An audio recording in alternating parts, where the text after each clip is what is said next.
Business promotions అయినా personal promotions అయినా peak స్థాయిలో జరగాలంటే ఎన్ఎస్ఆర్ ప్రమోషన్స్ విభాగాన్ని సంప్రదించండి. నేను మీ రజని, మీరు చూస్తున్నారు ఎన్ఎస్ఆర్ న్యూస్. నక్సలైట్లను అంతం చేయడానికి డెడ్ లైన్ పెట్టిన కేంద్ర ప్రభుత్వం మాట నిలబెట్టుకుంటుందా? ఒక్కరొక్కరుగా నేల కొరిగిన మావోయిస్టుల ప్రస్థానం ఇంకా కొనసాగుతోందా? పోలీసులు నక్సలైట్లపై పైచేయి సాధిస్తారా? నక్సలైట్లు స్కెచ్లు మార్చుకొని మనుగడ సాగిస్తారా? ఏం జరుగుతుందో తెలియదు. ఏ అడవి ఎప్పుడు తుపాకుల మూతతో తడిసిపోతుందో తెలియదు. ఏ చోటు ఎప్పుడు నక్సలైట్ల రక్తంతో తడిసిపోతుందో తెలియదు. కానీ పోరు ఆగదు అని ఇరువైపులా పట్టుదలతో ఉన్నారు. ఇలాంటి పట్టుదల నేపథ్యంలో గత ఏడాది నుంచి నక్సలైట్లు ఏం కోల్పోయారో చెప్తూ మావోయిస్టు పార్టీ ఒక డాక్యుమెంట్ రిలీజ్ చేసింది. అందులో అమరవీరుల వారోత్సవాలు జరిపి తీరుతామని స్పష్టం చేయడం, పోలీసులకు మళ్లీ ఓ సవాలు విసిరినట్టుగా ఉంది. ఇంతకీ ఆ డాక్యుమెంట్లో ఏముందో చూద్దాం. గడిచిన ఏడాది కాలంలో మావోయిస్టు పార్టీ సానుభూతి పరుడి నుంచి party supreme commander general secretary Nambala Keshavarao వరకు మొత్తం 357 మంది మావోయిస్టులు నేల కొరిగారని Maoist party central committee CC document చెబుతోంది. జూన్ 23న రాసిన 22 పేజీల డాక్యుమెంట్లో ఈ వివరాలు బయటకు వచ్చాయి. డాక్యుమెంట్లో పార్టీ ఎన్నో చీకటి కోణాలను ఆవిష్కరిస్తున్నామని ప్రకటించింది. రాజ్యం చేపట్టిన బూటకపు ఎన్కౌంటర్ల వల్ల 80 మంది మావోయిస్టులు చనిపోయారని ఆరోపించింది.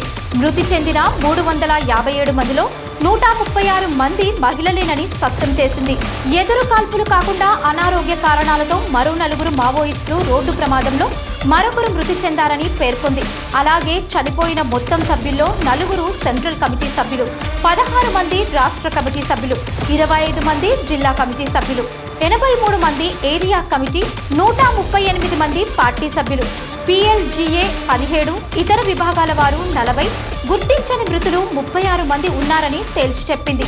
వీరందరి త్యాగాలను స్మరించుకుంటూ ఈ నెల 28 నుంచి ఆగస్టు 3 వరకు అమరవీరుల సంస్కరణ వారోత్సవాలు నిర్వహించాలని నిర్ణయించింది.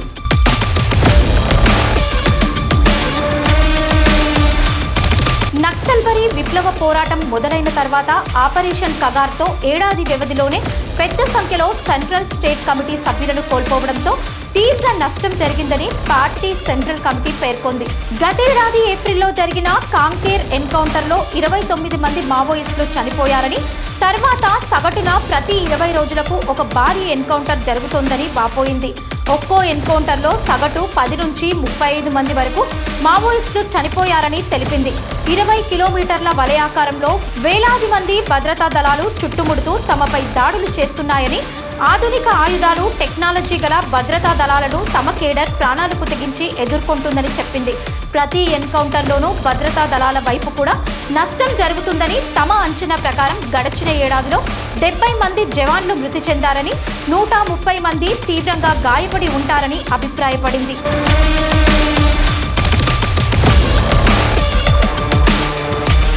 ఎన్కౌంటర్లలో మృతి చెందిన జవాన్ల సంఖ్య కూడా పెద్దగానే ఉంటుందని, కానీ ప్రభుత్వాలు జవాన్ల మృతుల సంఖ్యను తక్కువగా చేసి చూపుతోందని, గెరిల్లా యుద్ధ యంత్రంలో అనుసరించాల్సిన వ్యూహాలను సరైన రీతిలో అమలు చేయనందుకే పార్టీకి నష్టాలు పెరిగాయని వివరణ ఇచ్చింది.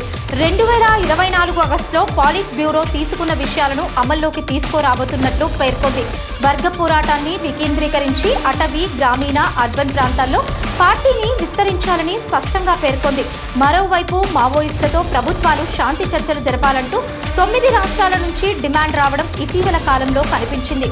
2026 మార్చి 31 నాటికి మావోయిస్టులను అంతం చేస్తామని కేంద్రం చేసిన ప్రకటన ఎప్పటికీ నెరవేరబోదని ధీమా వ్యక్తం చేసింది. ఇక పోలీసుల వేట, నక్సలైట్ల పోరు ఇంకెంతకాలం కొనసాగుతుంది, ఎవరు పైచేయి సాధిస్తారనే దానికి కాలమే సమాధానం చెప్తుంది. ఇలాంటి ఇంట్రెస్టింగ్ విషయాలను తెలుసుకోవడానికి చూస్తూనే ఉండండి ఎన్ఎస్ఆర్ న్యూస్.